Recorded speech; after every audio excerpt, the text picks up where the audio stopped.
السلام علیکم ورحمۃ اللہ وبرکاتہ۔ الحمدللہ وکفا وسلام علی حبیبہ المصطفیٰ اما بعد فاعوذ باللہ من الشیطان الرجیم بسم اللہ الرحمن الرحیم فلیحذر الذین یخالفون عن امرہ ان تصیبہم فتنہ او یصیبہم عذاب علیم۔ صدق اللہ مولانا العظیم۔ بارگاہ رسالت معاب صلی اللہ تعالیٰ علیہ وسلم میں درود پاک کا ہدیہ پیش کریں۔ اللہم صلی علی سیدنا و مولانا محمد معدن الجود والکرم وآلہ واصحابہ الکرام وابنہ الکریم وبارک وسلم صلاة دائمة سرمدا ابدا۔ عزیزان گرامی وقار،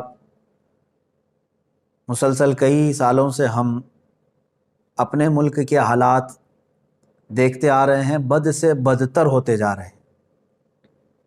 کن کن حالات کا تذکرہ کیا جائے، پریشانیاں کن کن باتوں کی، ہر میدان میں مارے ہوئے نظر آتے ہیں، ہم ہر جگہ سے بچھڑے ہوئے نظر آتے ہیں۔ اس کی وجہ کیا ہے؟ مسلمانوں کے حالات کو لے کر سپریم کورٹ نے ایک کمیٹی بھی بنائی کہ حالات دیکھ کر کے ان کی رپورٹ دی جائے، جس کو سچر کمیٹی کہا جاتا ہے، سری کرشنا کمیٹی ہے۔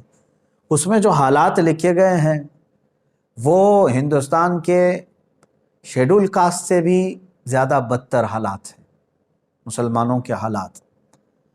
میرے عزیزو، آج کے دور میں خصوصیت کے ساتھ جو سب سے برے حالات ہیں وہ خوف اور ڈر کا ماحول ہے۔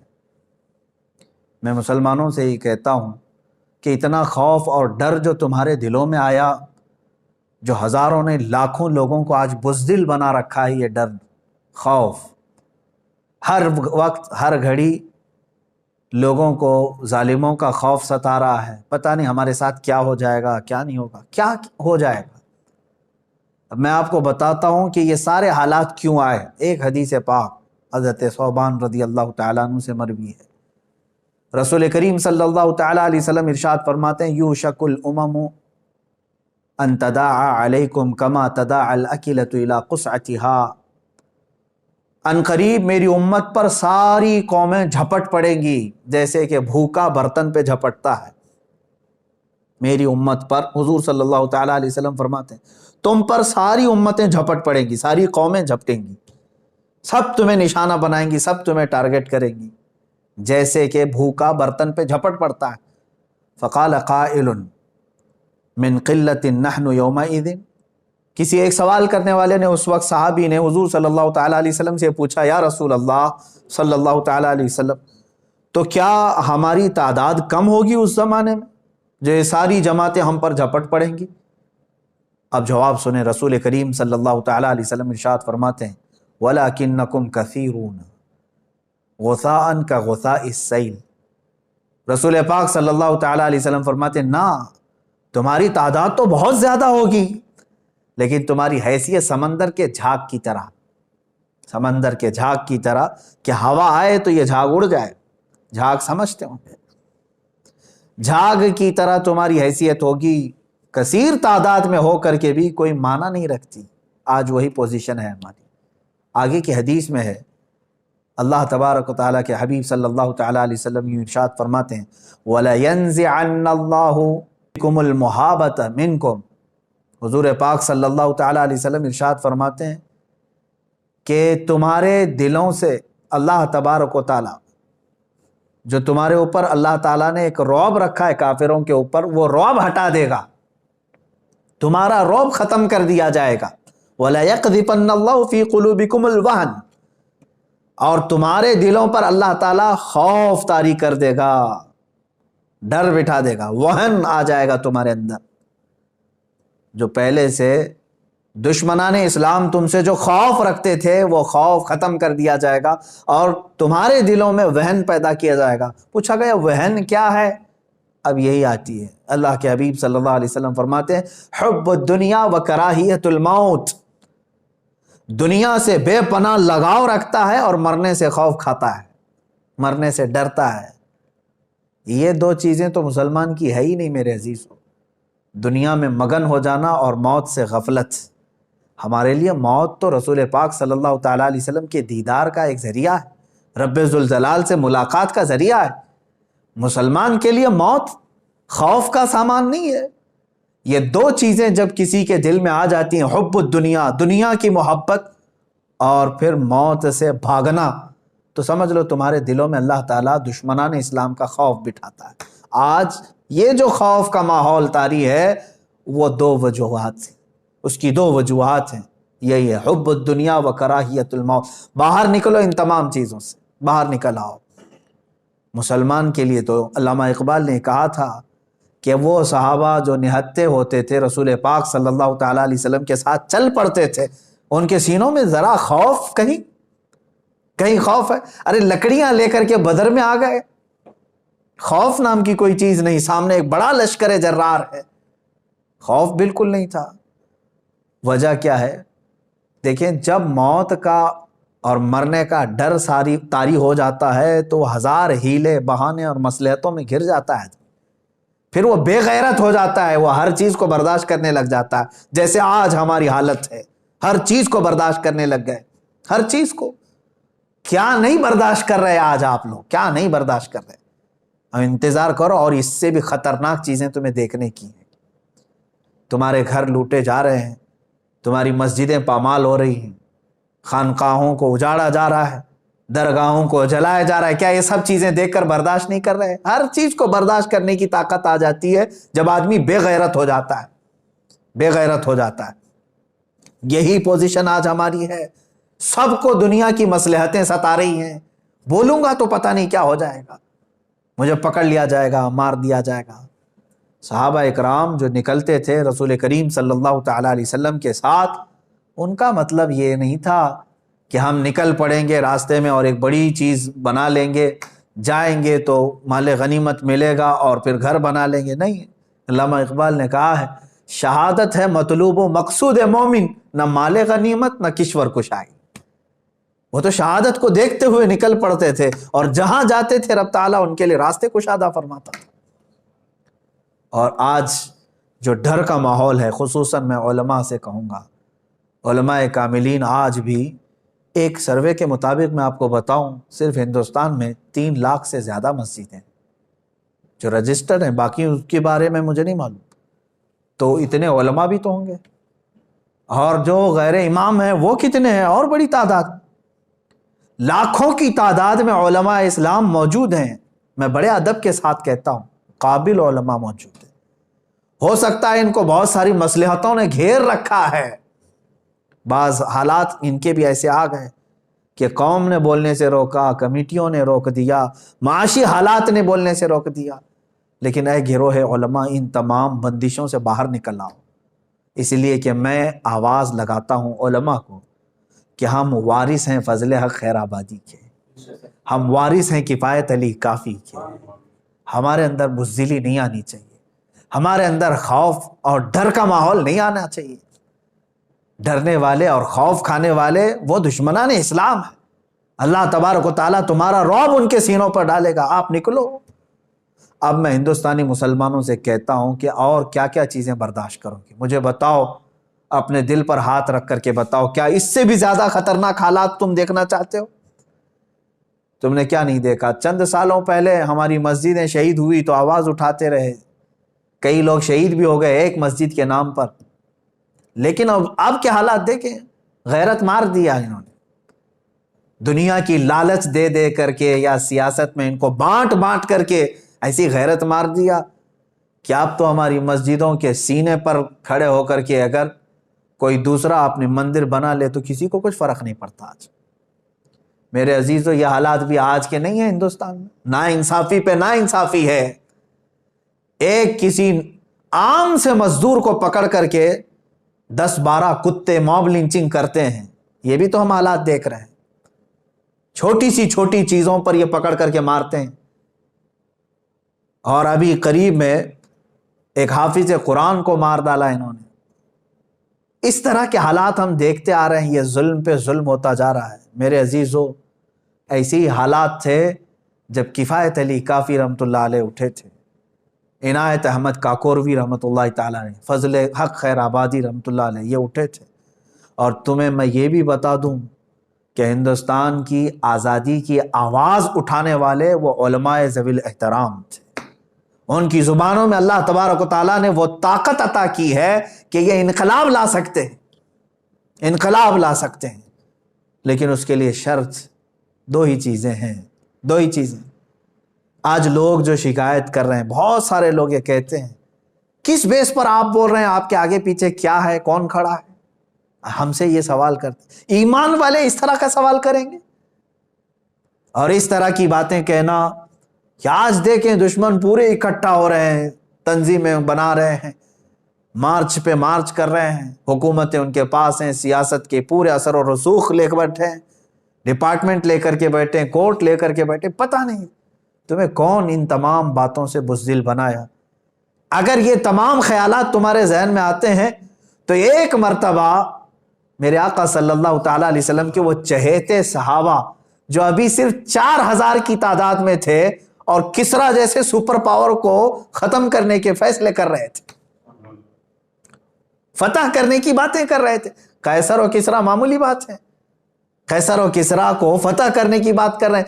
کون لوگ مدینہ طیبہ میں حضور پاک صلی اللہ تعالیٰ علیہ وسلم کے پیچھے نماز پڑھنے والے وہ صحابہ جو دن بھر ایک کھجور کی گٹلی پر رہتے ہوں، کون سی طاقت تھی ان کے پاس، کون سی قوت؟ وہ ایمانی قوت تھی، ایمانی قوت. انہیں یقین کامل تھا کہ رب ذوالجلال کی مدد آئے گی ہمارے ساتھ، کیونکہ ہم حق پر ہیں. علماء ذوی الاحترام کو میں یہی بات بتانا چاہوں گا. آج اور کس قدر آپ بزدلی کے ساتھ جینا پسند کرو گے؟ کیا یہ حالات آپ کو اچھے لگ رہے ہیں آج ہندوستان بھر کے؟ میں آپ کو یہ بات بتا دوں کہ رسول پاک صلی اللہ تعالیٰ علیہ وسلم کے انہی جانثاروں کو چیک کرنے کے لیے ایک صاحب آئے تھے دیکھنے کے لیے. ایک صاحب آئے اور انہوں نے یہ دیکھنے کے لیے کہ محمد صلی اللہ تعالیٰ علیہ وسلم نے کتنی طاقت جمع کر لی. جیسے ابھی ہمارے آگے پیچھے لگ گئے ہیں کہ ان کے پاس کتنا فنڈ آ رہا ہے، کتنی تنظیمیں آ رہے ہیں، اتنی باتیں کر رہے ہیں. ہاں چیکنگ پہ لگے ہوئے ہیں. وہاں حضور پاک صلی اللہ تعالیٰ علیہ وسلم کے پاس چیکنگ کے لیے ایک شخص آئے اور یہ دیکھنے کے لیے کہ انہوں نے کتنا ہتھیار جمع کیا، کیا کیا ہے، جو قیصر و کسرا کو فتح کرنے کی بات کر رہے ہیں، اس زمانے کی سپر پاور تھی. تو بہت غور سے معائنہ کیا، لیکن ایک ہی چیز نظر آئی جو واپس جا کر کے اس قاصد نے اپنے آقاؤں کو بتایا تھا، عروہ بن مسعود ثقفی. کیا چیز دیکھا جانتے ہیں؟ اذان ہو رہی ہے، رسول پاک صلی اللہ تعالیٰ علیہ وسلم وضو کے لیے بیٹھے ہیں، صحابہ ارد گرد پورے کھڑے ہو گئے. حضور پاک صلی اللہ تعالیٰ علیہ وسلم وضو کے لیے پانی لیتے ہیں ہاتھ میں، کلی فرماتے ہیں. جیسے کلی فرماتے ہیں آپ کی کلی کا ایک قطرہ بھی زمین پہ نہیں گرتا، صحابہ اپنے دامن پھنسا لیتے ہیں، کسی کے ہاتھ میں، کسی کے دامن میں. اور حضور پاک صلی اللہ تعالیٰ علیہ وسلم کا پورا وضو ہو جاتا ہے، ایک قطرہ بھی زمین پر نہیں. وہ سارے صحابہ لے لیتے، اپنے چہروں سے مل لیتے تھے، اپنے جسم پہ مل لیتے تھے. عروہ بن مسعود ثقفی وہ واپس جا کر کے اپنے آقاؤں کو خبر کرتا ہے، کہتا ہے یقیناً محمد صلی اللہ تعالیٰ علیہ وسلم نے بہت بڑی فوج تو نہیں جمع کی، لیکن ایسے دیوانے بنائے ہیں کہ یہ ادب تو میں نے قیصر و کسرا کے دربار میں بھی نہیں دیکھا جو محمد کے دیوانوں میں دیکھا ہے. وہ ان کے وضو کے قطروں کو زمین پہ گرنے نہیں دینا چاہتے، کہاں ان کے خون کے قطرہ گرنے دیں گے؟ ان کے اندر وہ جانثاری ہے. میرے عزیزو، یہی ایک چیز دیکھ کر کے ساری دھرتی ہل گئی تھی کہ رسول پاک صلی اللہ تعالیٰ علیہ وسلم کے دیوانے ایسے ہیں کہ ان کا ہی تو یہ نعرہ تھا کہ مرد حق باطل کے آگے مات کھا سکتا نہیں، سر کٹا سکتا ہے لیکن سر جھکا سکتا ہے. وہ نکلتے تھے. عزیزان گرامی وقار، ان کے پاس جو طاقت و قوت تھی وہ چیز میں آپ کو بتانا چاہتا ہوں. نوجوانوں کو بھی آج جو پورے ہندوستان کے مسلمان جو بے قرار ہیں حالات کو دیکھ کر کے، ایک ہی علاج ہے تمہارے پاس، ایک ہی علاج ہے، پلٹ آؤ. بہت سارے حالات کو صحیح کرنے کے لیے لوگ اب جلسے کرا رہے ہیں. ہمارے ہاں نشے کے حالات، نشے میں بہت سارے لوگ ایڈکٹ ہیں، جوئے میں ہیں، شراب میں ہیں، 2 نمبر کے کاموں میں ہیں، فلاں ہیں فلاں ہیں، بہت سارے معاملات. کن کن معاملات کو صحیح کرتے ہوئے ہم اپنی زندگی گزاریں، سمجھ میں نہیں آتا. ایک ہی علاج ہے جو میں نے بہت مطالعے کے بعد نکالا، وہ یہی ہے جس کو اقبال نے کہا ہے کہ محمد سے وفا تو نے تو ہم تیرے، یہ جہاں چیز ہے کیا لوح و قلم تیرے۔ بالکل حق فرمایا انہوں نے کہ تو ایک بار رسول پاک صلی اللہ تعالیٰ علیہ وسلم کے ساتھ وفا کرنا سیکھ لے، رب تبارک و تعالیٰ یوں ہی صدقے میں ساری چیزیں تجھے عطا کرے گا۔ اخلاق کی درستگی بھی تمہارے پاس آئے گی۔ عشق رسالت محمد صلی اللہ علیہ وسلم یہ ایک ایسی دولت ہے، حضور کی محبت ایک ایسی دولت ہے جو تمہیں ہر گناہ سے بھی دور کر سکتی ہے۔ جھوٹ بولتے ہیں جو گناہ نہیں چھوڑتے اور پھر حضور کی محبت کی بات کرتے ہیں، جھوٹ بولتے ہیں، ورنہ حضور کا سچا عشق جب دل میں آتا ہے نا کیا ہوتا ہے جانتے ہیں؟ حضرت انس فرماتے ہیں صحابہ تو سچا عشق کرتے تھے حضور سے، ابھی شراب حرام نہیں ہوئی تھی مدینہ طیبہ میں۔ حضرت انس رضی اللہ تعالیٰ عنہ فرماتے ہیں ایک جگہ کعبہ خانے میں شراب کے مٹکے پیالے میں بھر بھر کر کے لوگوں کو سرو کرتا تھا، دیتا تھا۔ شام کا وقت تھا، شراب کے پیالے میں پیش کر رہا تھا لوگوں۔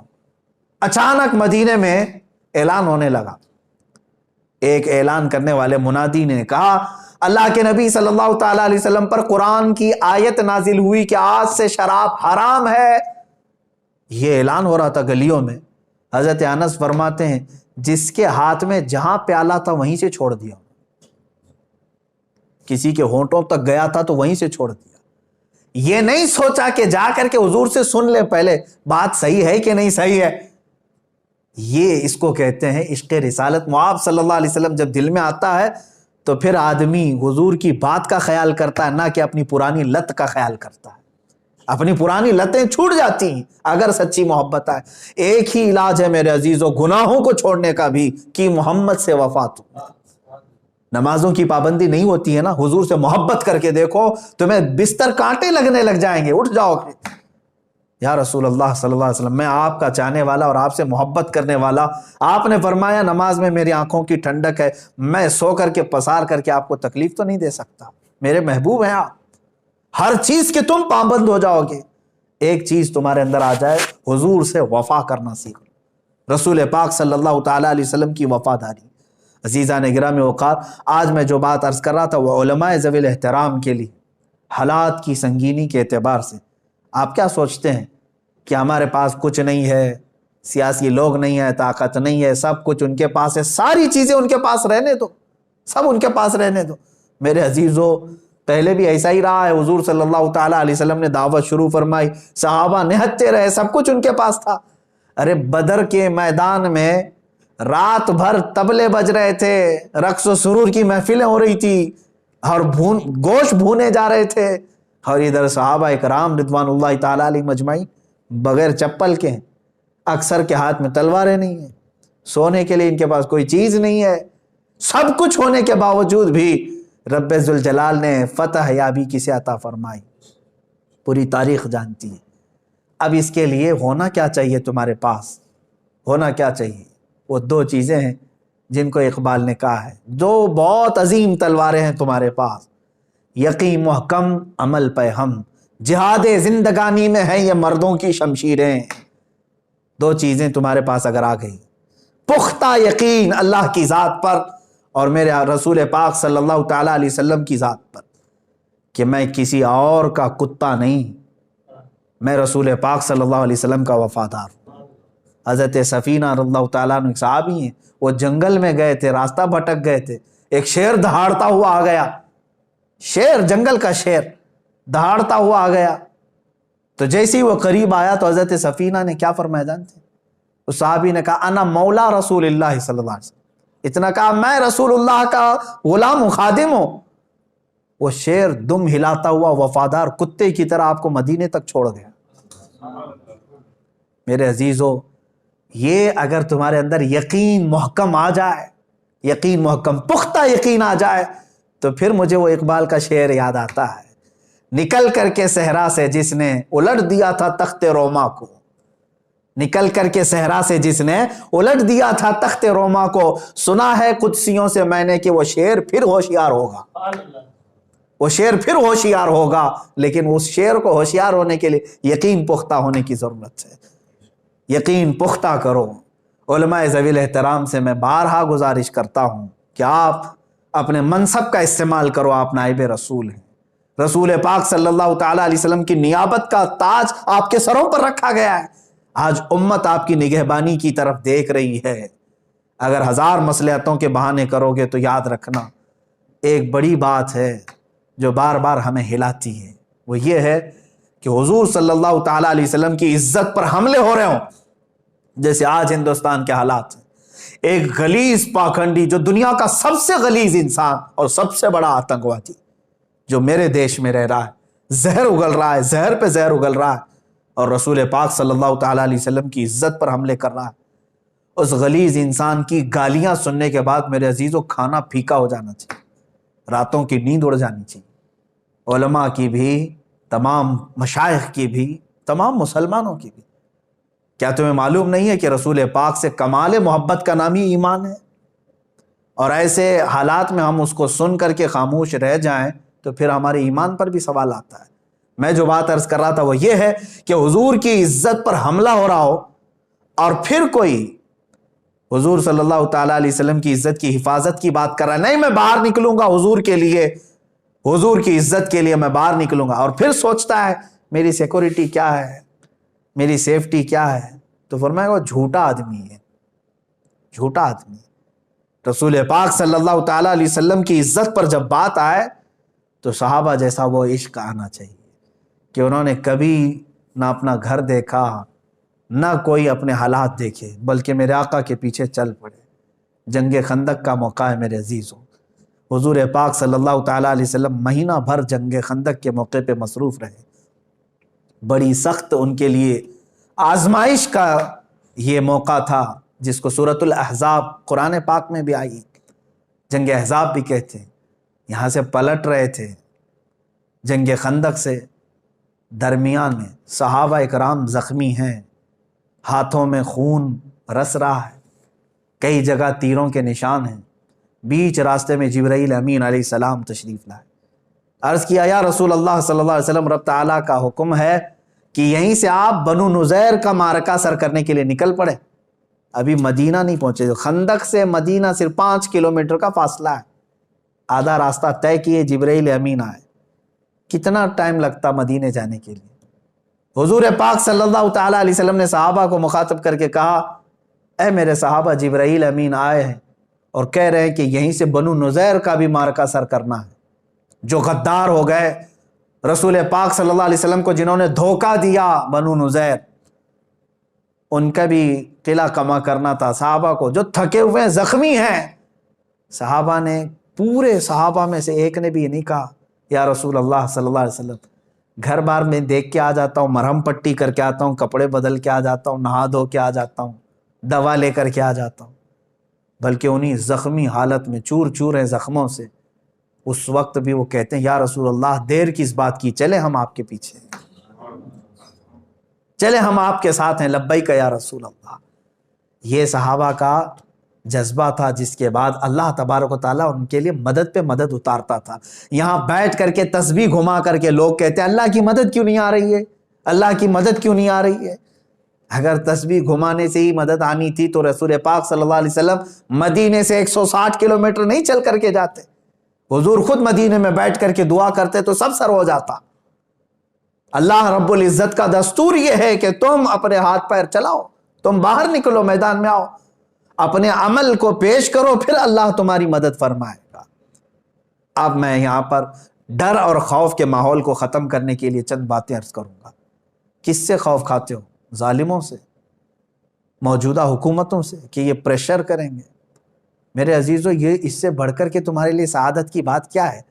اے گروہ علماء، جماعت علماء، یہ شعر کب کام آئے گا جو بار بار آپ اپنی تقریروں میں کہتے ہو، کروں تیرے نام پہ جاں فدا، نہ بس ایک جاں دو جہاں فدا؟ یہ عمل میں کب آئے گا؟ خالی تقریر میں آئے گا؟ لوگوں کے جذبات اور ان کے نعروں کے لیے آئے گا؟ اگر موقع آ گیا تو چلو، حضور کے نام پر جان فدا کرنا ہے تو چاہے وہ حکام کے ہاتھ سے ہو یا جیل کے سلاخوں سے ہو یا پھانسی کے پھندے سے ہو۔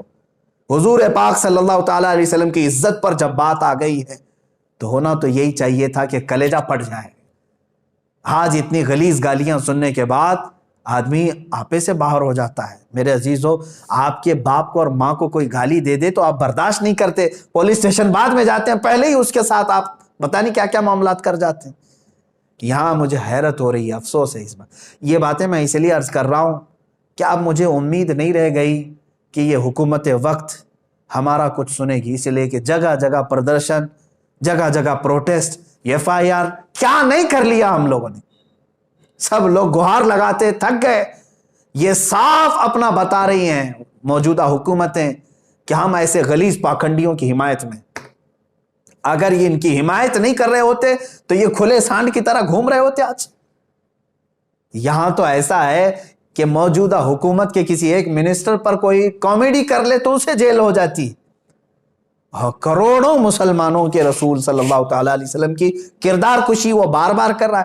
ایسا بھی نہیں کہ چھپ کر کے فیک ID سے کیا، ارے پریس کلب آف انڈیا میں بیٹھ کر کے کر رہا ہے کھلے عام. اس کو اجازت کیسے ملتی، پرمیشن کیسے ملتی؟ اور کھلے عام وہ چندہ کرتا ہے. حد ہو گئی. وہ ہندوستان کے سمویدھان کو بدلنے کی بات کرتا ہے اور دوسری شخصیات کو بھی نہیں چھوڑا اس نے. گاندھی جی کو گالیاں دیتا ہے، امبیڈکر کو گالیاں دیتا ہے، سائی بابا کو گالیاں دیتا ہے، APJ عبد الکلام کو تو کہتا ہے وہ دیش دروہی تھا. یہ سب چیزیں سن کر کے بھی حکومت کا نظریہ اب آپ کو نہیں سمجھ میں آ رہا؟ اب آپ کو نہیں لگ رہا ہے کیا یہاں سے انصاف کی امید رہ گئی آپ کو؟ اس لیے میرے عزیزو، یہاں سے انصاف کی امید نہیں. اب اللہ رب العزت ہی ہمیں عدل عطا فرمائے گا. رب ذوالجلال کی بارگاہ، یہ تمہارا امتحان ہے، تمہارا امتحان ہے. یاد رکھ لینا، اللہ تبارک و تعالیٰ تمہیں آزمائے گا. اب یہ چیز دیکھ کر کے مجھے ایسا لگتا ہے اسپین کے جو حالات تھے وہ یہاں دہرائے جا رہے ہیں. چند دنوں پہلے ہم نے دیکھا تھا، ہمارے مطالعے میں ایک مضمون آیا بھی تھا کہ یہاں کی ایک کٹر واد تنظیم اسپین جا کر کے معائنہ کر کے آئی تھی دیکھنے کے لیے کہ 700 سال مسلمان وہاں تھے اسپین میں کیسے ختم ہو گئے. یہ سب سروے کر کے آئے وہاں جا کر کے. یہاں کی ایک کٹر واد تنظیم جا کر کے سروے کر کے آئی. وہاں کے دانشوروں نے ان کو بہت ساری باتیں بتائی، جس میں سے ایک بات یہ بھی بتائی تھی کہ ہم نے سب سے پہلے مسلمانوں کے دلوں سے عشق رسول ختم کر دیا تھا. رسول پاک کو سیریس لینا ہم نے ان کو ختم کروا دیا تھا. علماء سے ان کو دور کر دیا تھا ہم نے، علماء کی نفرت ڈال دی تھی. اسی پر آج یہاں عمل کیا جا رہا ہے ہمارے ملک میں. دیکھو آج ہماری عوام علماء کے خلاف کیسی کیسی بکواسیں کرتی ہے. آج کے حالات میں بھی علماء کو ہی کوس رہے ہیں لوگ. مولانا لوگ کیا کر رہے ہیں؟ زکوٰۃ وصول کرتے ہیں بیٹھ جاتے ہیں، چندے کرتے ہیں بیٹھ جاتے ہیں. یہ سب تمہاری جو زبانیں لمبی ہو رہی ہیں علماء کے بارے میں، یہ بھی ایک سازش کے شکار ہو تم. میرے عزیزو ٹھیک ہے، علماء اگر کوئی سستی کر رہا ہے، بولنے کا ایک طریقہ ہوتا ہے. کیا آپ اپنے باپ کو ایسے ہی کہتے ہیں باپ میرا آج گھر میں کیوں بیٹھ گیا، ڈیوٹی پہ کیوں نہیں گیا؟ ادب ہے، تمیز ہے، سلیقہ ہے. پوچھا جاتا ہے کیا آپ کو کوئی تکلیف تو نہیں ہے میں آپ کے ساتھ کھڑا ہو جاؤں، آپ بھی آگے آ جائیے. یہاں کے حالات دیکھ کر کے بھی مجھے یہی لگتا ہے کہ علماء سے ان کو دور کیا گیا ہے. بہت سارے تو ہیں علماء کی نفرت میں جی رہے ہیں آج. دوسری چیز، عشق رسول کو ختم کرنے کا جو ایک بہت بڑا مشن چلایا گیا تھا وہ بھی یہاں پر چل رہا ہے. اسی سے اندازہ لگاؤ میرے عزیزو، آج غلیظ گالیاں میرے رسول پاک کو دی گئی ہیں. پورے ہندوستان بھر میں تقریباً 300 کے قریب MLA ہیں. ان میں سے کتنے لوگ اپنے پاور کا استعمال کر کے اس کی زبان روکنے کا مطالبہ کیے؟ کون ہے؟ تم نے کون سے نبی کا کلمہ پڑھا ہے؟ کس رسول کا کلمہ پڑھے ہو؟ میں تمام جو عہدے دار ہیں ان سے پوچھتا ہوں ان کے دلوں میں ایمان رہ گیا کہ نہیں رہ گیا؟ اب پھر میں آپ کو بتاتا ہوں، میں نے ایک جملہ کہا تھا، اگر اس وقت جو میں آواز اٹھا رہا ہوں، ظاہر سی بات ہے مجھے میرا انجام معلوم ہے، پھر بھی اللہ رب العزت کی ذات، رب ذوالجلال کی ذات جو چاہے وہی ہوگا. اگر رب تبارک و تعالیٰ چاہے میری حفاظت کے لیے، پوری دنیا میرا بال بیکا نہیں کرے گی. اور اگر اللہ رب العزت نے میری تقدیر میں لکھا ہے تو پھر وہ ایک دن کیا، ایک گھنٹے میں بھی میرے ساتھ کچھ بھی ہو جائے گا، لیکن اس کو میں اپنے ذات فخر کے ساتھ لے جاؤں گا. اس لیے کہ ہمارا مقصد یہ شہادت ہے، مطلوب و مقصود ہے مومن. جب تک جئیں گے حق بول کر کے جئیں گے انشاءاللہ. اپنی امت سے کوئی چیز چھپا کر کے نہیں جئیں گے، اور ظالموں کے خلاف آواز اٹھا کر کے جئیں گے. مجھے ان کی بات یاد آتی ہے، علامہ کفایت علی کافی رحمۃ اللہ علیہ. انگریزوں نے پکڑ کر کے جانتے ہیں رات کے وقت ان کے کپڑے اتار کر کے ان کے جسم پر استری پھیرتے تھے، گرم استری پریس پورے جسم پر لگاتے تھے.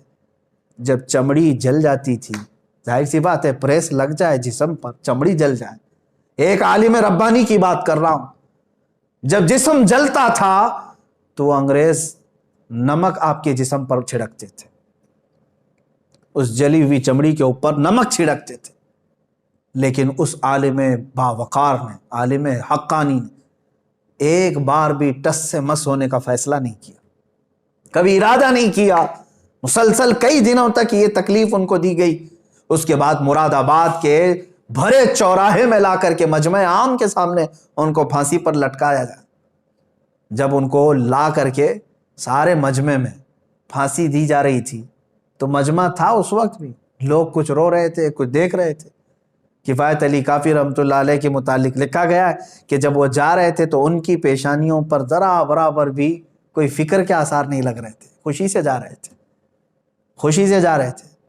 پھانسی پر لٹکنے سے پہلے ہی جانتے ہو آپ، انہوں نے میسج دیا تھا اپنی قوم کو کہ آخری مرتبہ ہے لوگوں سن لو۔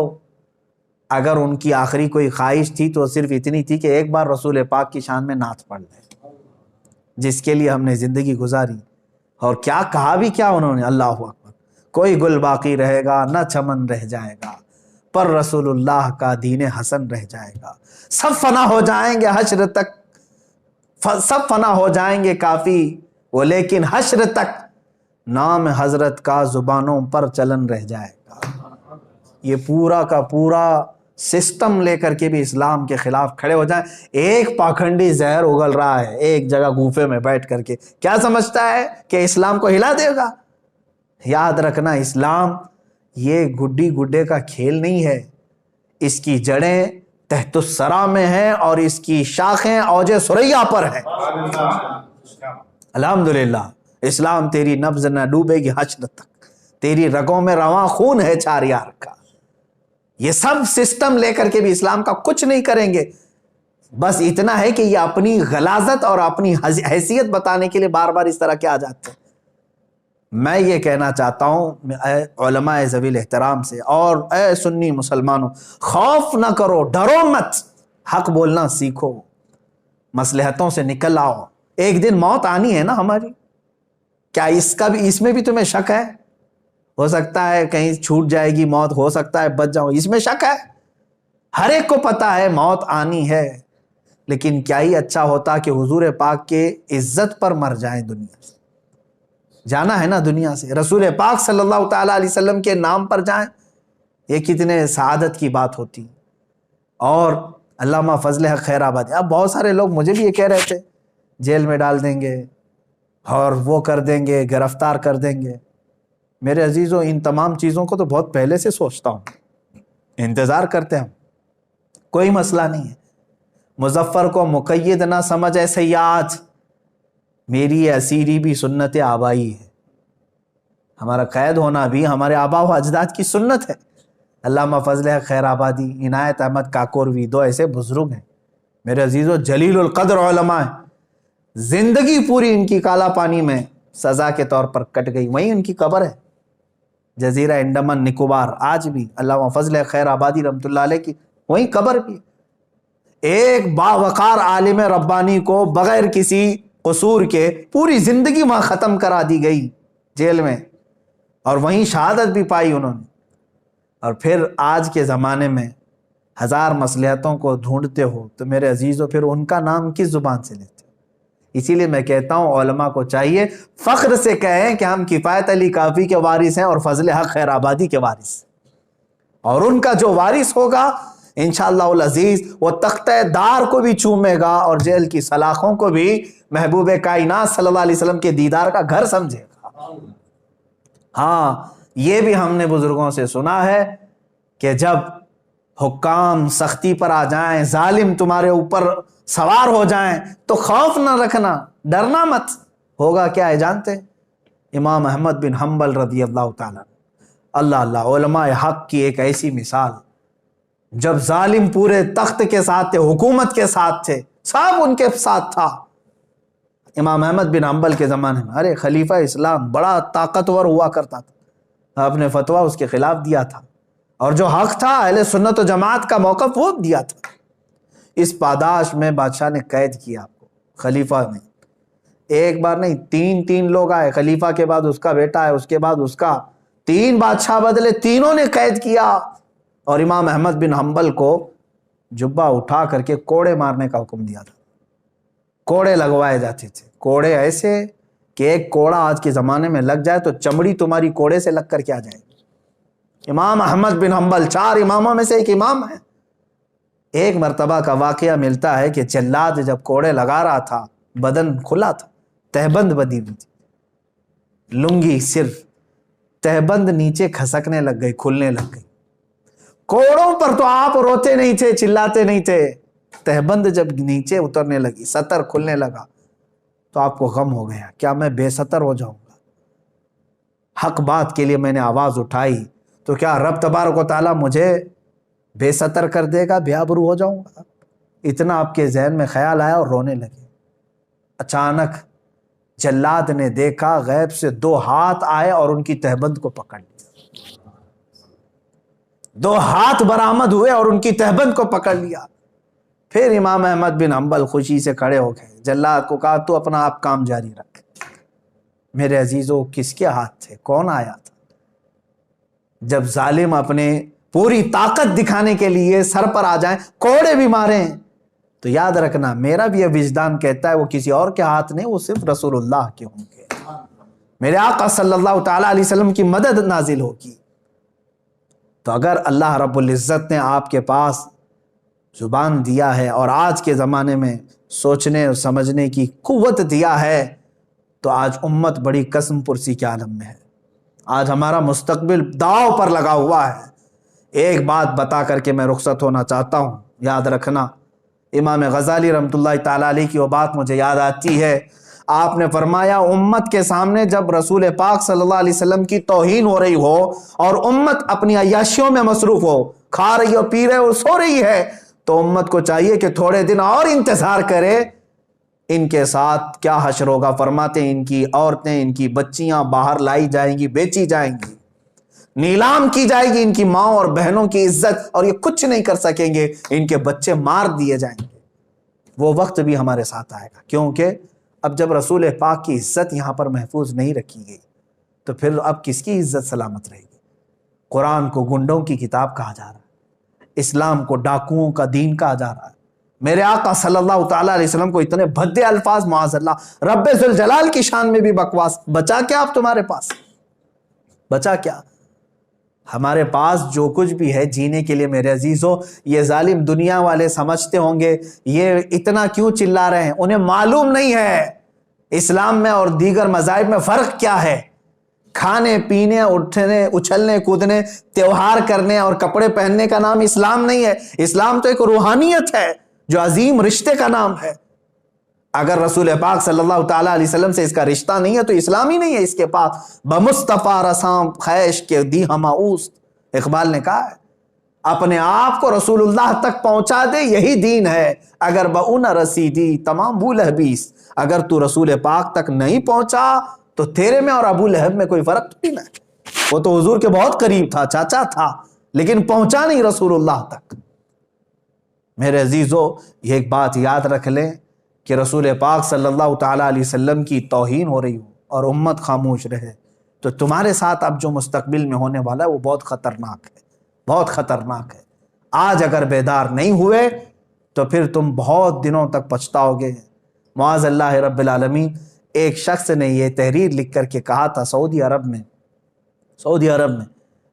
جدہ کے کچھ گھروں میں مسلمان بچے باہر پڑھنے کے لیے گئے اور واپس آ کر کے اپنے ماں باپ سے پوچھتے ہیں، ہو از دا محمد؟ معاذ اللہ رب العالمین، انہوں نے بچپن سے وہاں پڑھایا۔ اس ایک رائٹر نے ایک تحریر لکھ کر کے کہا تھا کہ اے مسلمانوں، شاید تمہارے ساتھ بھی یہی ہو جائے کہ دشمن ہر جگہ سے تمہارا ایمان اور تمہارے عشق رسالت کا دشمن ہر چیز سلب کرنے کے لیے تیار ہے، اور ایک بڑی بات، ایک بڑی خانقاہ، ہماری معظم خانقاہ ہندوستان کی، ان کے سجادہ نشین، اللہ رب العزت ان کی عمر دراز فرمائے، حضرت نے مجھ سے ایک بڑا جملہ کہا، میں بطور نصیحت کرتا ہوں۔ وہ رو رہے تھے بات کرتے کرتے، کہہ رہے تھے کہ جب رسول پاک صلی اللہ تعالیٰ علیہ وسلم کی اتنی توہین ہو گئی تو اب یہاں جینے کا مزہ کیا ہے، کھانے میں کیا مزہ رہ گیا ہے؟ وہاں تو حضرت ابو بکر صدیق رضی اللہ تعالیٰ عنہ، ایک شخص آیا قاصد حضور کی داڑھی شریف کی طرف ہاتھ کر کے بات کر رہا تھا، تو حضرت ابو بکر کو برداشت نہیں ہوا. آپ نے ہاتھ اس کا جھٹک دیا اور کہا دوبارہ اگر ہاتھ اٹھا تو تیرے جسم کے ساتھ ہاتھ بھی نہیں رہے گا، حضور سے بات کر رہا ہے تو. یہ ان کا جذبہ تھا. اور صلاح الدین ایوبی کی بات میں نے کہا، برنس نے صرف اتنا کہا تھا ایک مسلمان قافلے کو لوٹ کر کے بلاؤ اپنے محمد کو مدد کے لیے. حضرت صلاح الدین ایوبی کو جب یہ بات پتا چلی کہ ایک عیسائی جرنل نے میرے آقا کے بارے میں ایسا جملہ کہا ہے، تو جانتے ہیں 2.5 سال تک صلاح الدین ایوبی بستر پر نہیں سوئے. 2.5 سال تک بستر پر نہیں سوتے تھے اور اپنے پیر لمبے نہیں کیا اور کہا کہ جب تک اس گستاخ رسول کو پکڑوں گا نہیں میں تب تک بستر پر نہیں سوؤں گا. آج ہمارے حالات کیا ہیں؟ سارے عیش مزے سب تو ویسے ہی چل رہے ہیں.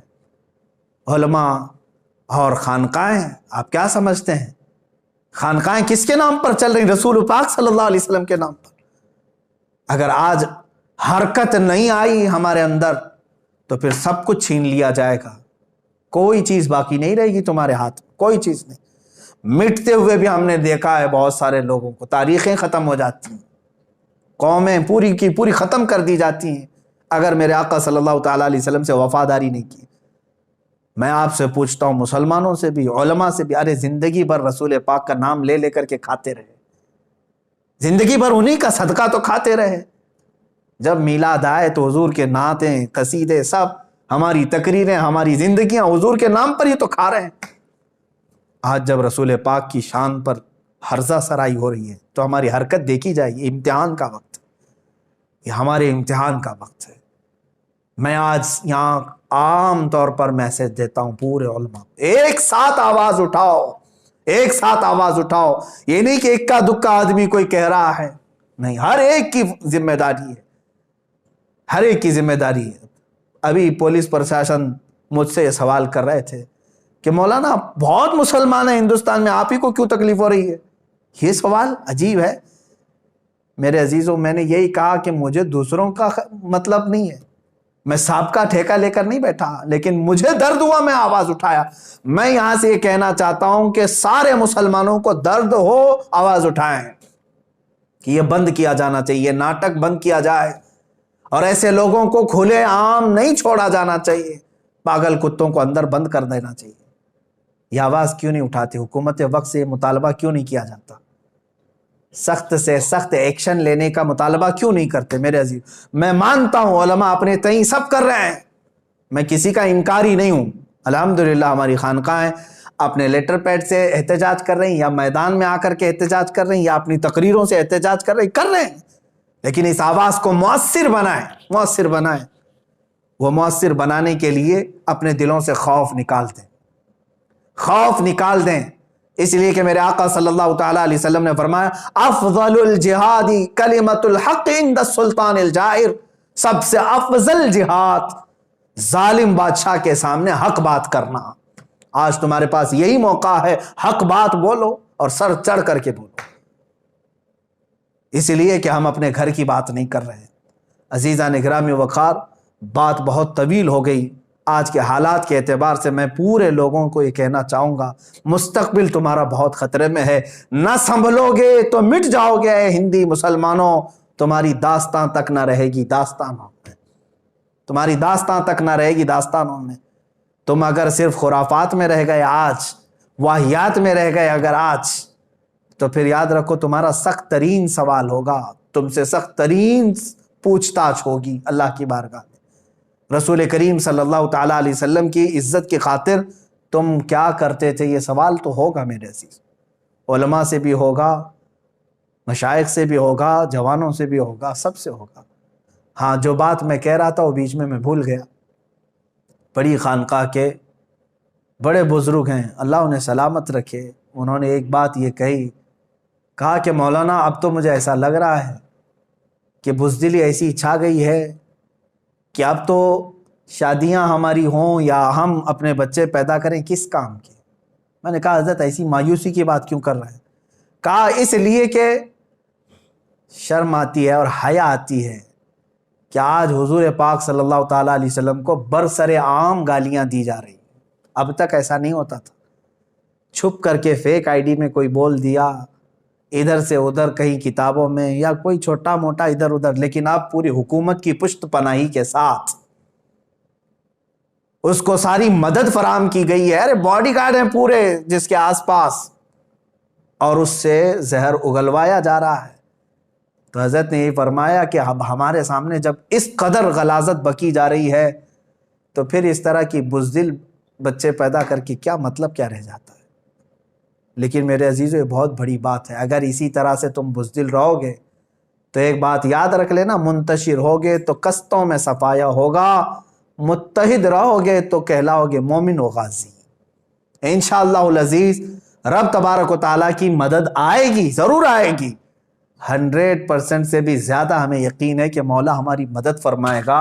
لیکن شرط یہ ہے ان کنتم مؤمنین, تم رسول پاک سے وفا کرنا سیکھ جاؤ. تم ساری چیزیں, غلط چیزیں چھوڑو اور کہو ابھی امی فدا کا یا رسول اللہ, اے اللہ کے رسول میں اپنا سب کچھ آپ پر نثار کرتا ہوں, قربان کرتا ہوں. دیکھو پھر اللہ کی مدد کیسے آئے گی. رب تبارک و تعالیٰ کہنے سننے سے زیادہ ہمیں عمل کی توفیق عطا فرمائے. رسول کریم صلی اللہ تعالیٰ علیہ وسلم کی بارگاہ میں ہم سب کو مولا تعالیٰ سرخرو رکھنے کی توفیق عطا فرمائے. وآخر دعوانا ان الحمد للہ رب العالمین.